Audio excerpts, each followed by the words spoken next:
भाई भास्कर, एक बात बता। सैलरी तो यार ठीक ठाक आ ही जाती है, लेकिन महीने के एंड में पैसा कहाँ चला जाता है कुछ समझ ही नहीं आता यार। और ऊपर से आजकल इंटरनेट खोलो तो हर कोई बस यही चिल्ला रहा है कि रिटायरमेंट के लिए 40 करोड़ चाहिए। 40 करोड़ यार, सीरियसली। मेरी तो आधी जिंदगी फोन की ईएमआई और इस मेट्रो सिटी के रेंट में निकल जाएगी। ये 40 करोड़ कहाँ से लाऊंगा मैं? राहुल भाई, पहले तो तू शांत हो जा और एक गहरी सांस ले। एक सिंपल सी चीज बता मुझे, अगर आज तेरे पास अचानक से 1 लाख रुपए आ जाएं, तो तू क्या करेगा? क्या करूंगा भाई? या तो कोई बढ़िया सा नया गैजेट ले लूंगा या फिर दोस्तों के साथ सीधा मनाली का ट्रिप मारूंगा यार। बस, ज्यादातर इंडियन लड़कों का यही जवाब सुनकर ही दिल दुखता है मेरा। हम बस आज का सोचते हैं और फिर अचानक से ये 40 करोड़ का इतना बड़ा नंबर देखकर पैनिक कर जाते हैं। असल में ये 40 करोड़ का जो इतना बड़ा हौवा बनाया गया है ना, वो पूरा सच नहीं है। देख, एक बहुत ही मशहूर राइटर है मॉर्गन हाउसल, उन्होंने एक बहुत सही बात कही है। हर प्लान का सबसे जरूरी हिस्सा ये मानना है कि आपका प्लान शायद आपके प्लान के मुताबिक ना चले। लाइफ हमेशा बदलती रहती है यार। हाँ यार, प्लान तो मेरे भी हर महीने ही बदलते रहते हैं। कभी कुछ खर्च आ जाता है, कभी कुछ। बिल्कुल, इसीलिए एक मजबूत फाइनेंशियल बेस होना बहुत जरूरी है। और जो लोग हमें अभी सुन रहे हैं ना, इसीलिए मैं हमेशा कहता हूँ कि पैसा अड्डा को सब्सक्राइब करें, ये चर्चा अपने उन दोस्तों के साथ शेयर करें जो ऐसे रैंडम नंबर्स देखकर घबरा रहे हैं। तो चल राहुल, आज की बात शुरू करते हैं और इस 40 करोड़ के मिथक का सच डिकोड करते हैं। तो भाई सबसे पहले मुझे ये बता कि ये 40 करोड़ का नंबर आखिर आया कहाँ से? किसने किया है ये कैलकुलेशन? देख, ये नंबर एक बहुत ही गलत अजम्पशन से आता है। इसमें मान लिया गया है कि तेरी लाइफ का इन्फ्लेशन यानी महंगाई दर तेरी 90 साल की उम्र तक एकदम फ्लैट 9% ही रहेगी। पर तू खुद लॉजिकली सोचना, क्या 60 या 70 की उम्र में तू नए फोन की ईएमआई भरेगा, या बच्चों की स्कूल की फीस भर रहा होगा, या फिर हर साल दोस्तों के साथ गोवा ट्रिप प्लान करेगा? नहीं ना। उम्र के साथ कुछ खर्चे तो पूरी तरह खत्म ही हो जाते हैं। अबे हाँ, ईएमआई और बच्चों की पढ़ाई का खर्चा तो उम्र के साथ बंद हो जाना चाहिए। यार ये तो मैंने सोचा ही नहीं था। तो फिर महंगाई बढ़ती कहाँ है बुढ़ापे में? असली महंगाई बढ़ती है वहाँ जिसे हम एलिफेंट इन द रूम कहते हैं, यानी मेडिकल और हेल्थ केयर में। भारत में नॉर्मल महंगाई दर 5 से 6% है, लेकिन क्या तुझे पता है कि हेल्थ केयर का इन्फ्लेशन 14% की दर से बढ़ रहा है? भाई सीरियसली 14%? हाँ भाई, और सबसे डराने वाला फैक्ट ये है कि आज भी इंडिया में हर 4 में से एक फैमिली को अचानक कोई मेडिकल इमरजेंसी आने पर कर्जा लेना पड़ता है। रुक रुक रुक, ये वाला पार्ट फिर से बोल भाई। एक बात बता, अगर अचानक कोई बड़ी मेडिकल इमरजेंसी आ गई तो जो हम ये एसआईपी और म्यूचुअल फंड वगैरह रिटायरमेंट के लिए जोड़ रहे हैं, उसका क्या होता है? यही तो सबसे बड़ा कैच है मेरे भाई।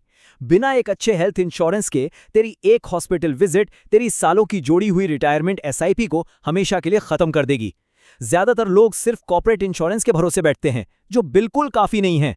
अगर तूने अपनी सेविंग से इलाज करवाया तो वो पैसा हमेशा के लिए चला गया, और उस पर जो कंपाउंडिंग होनी थी ना फ्यूचर में, वो भी हमेशा के लिए रुक गई। यार ये बात तो बहुत सही कही तूने।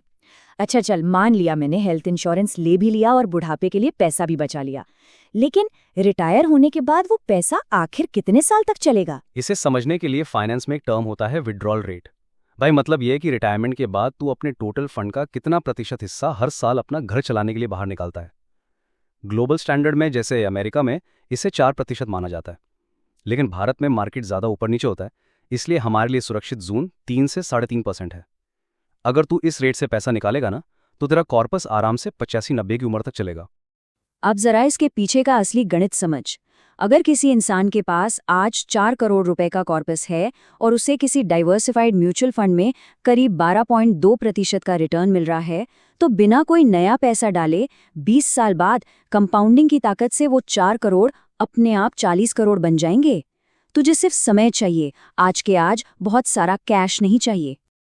अरे भाई, लेकिन आज 4 करोड़ किसके पास है यार? मैं तो बस एफडी करता था, सोचता था बस यही सही है भाई। मेरे बैंक अकाउंट में तो महीने के आखिरी हफ्ते में 4,000 बचने मुश्किल हो जाते हैं। तू 4 करोड़ से शुरुआत करने की बात कर रहा है। मुझे लगता था ये सब सिर्फ अमीर लोगों के लिए है। छोड़ना भाई, बहुत कॉम्प्लिकेटेड लगता है ये सब। अरे मेरे भाई, हार क्यों मान रहा है? मैं हूं ना। तो अगर 4 करोड़ से शुरू नहीं कर सकता तो उसका भी एक बहुत ही प्रैक्टिकल तरीका है हमारे पास। इसका सिंपल सा इलाज है स्टेप अप एसआईपी। मतलब जैसे जैसे हर साल तेरी सैलरी बढ़ती है, वैसे वैसे अपनी मंथली एसआईपी को भी एक छोटे से फिक्स्ड परसेंटेज से बढ़ा दे। मान ले सिर्फ 10% से। ये बिल्कुल वैसा ही है जैसे तूने अपनी पहली जॉब में एक नॉर्मल बाइक ली थी और जब सैलरी बढ़ी तो तूने एक बेहतर बाइक अपग्रेड कर ली। बस वैसे ही अपनी इन्वेस्टमेंट को हर साल अपग्रेड करना है। अब इन नंबर्स को सुन यार, अगर कोई एक नॉर्मल एसआईपी के जरिए एक बहुत बड़ा अमाउंट टारगेट करता है तो उसे महीने का 2.25 लाख रुपए इन्वेस्ट करना पड़ेगा, जो कि हम जैसे सैलरी वाले लोगों के लिए लगभग नामुमकिन है।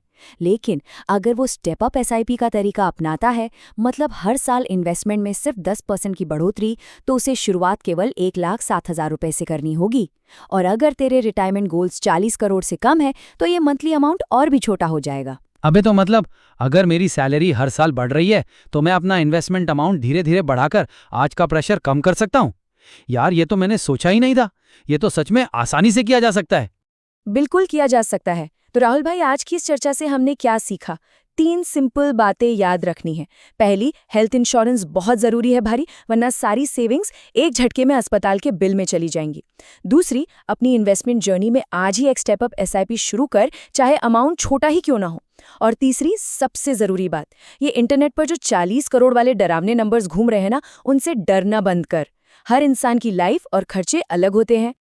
सही कह रहा है भाई, आज तो तूने दिमाग के सारे जाले साफ कर दिए।